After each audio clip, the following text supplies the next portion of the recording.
Hello అండి. అందరికీ నమస్తే.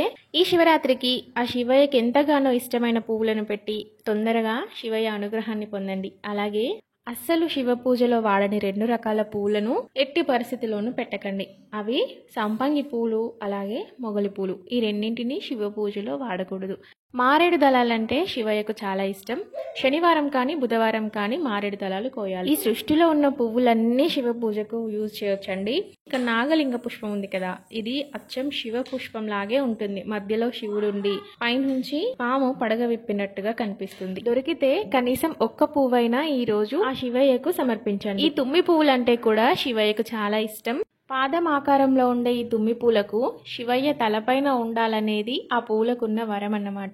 సో తప్పకుండా తుమ్మి పూలను కూడా సమర్పించండి. ఈ ప్రపంచంలో ఉన్న అన్ని పువ్వులు శివుణ్ణి పూజించడానికి ఉపయోగించవచ్చు అని ఆ శివయ్యే అనుగ్రహించాడంట. ఆ శివయ్య వరం ఇచ్చాడంట. కాకపోతే ఇక్కడ చూపిస్తున్న కొన్ని పువ్వులంటే మాత్రం ఆ శివయ్యకు చాలా ఇష్టమైనవి. సో వీలైతే అవి దొరికితే ఖచ్చితంగా వాటితో పూజించండి. సంపెంగ పువ్వు, మొగలి పువ్వు తప్ప ఏ పువ్వుతో అయినా శివయ్యని పూజించండి.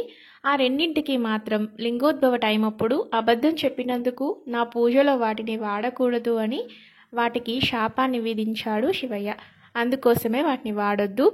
ఇష్టమైన పువ్వులతో పూజించి తొందరగా అనుగ్రహాన్ని పొందండి. అందరికీ మహాశివరాత్రి శుభాకాంక్షలు.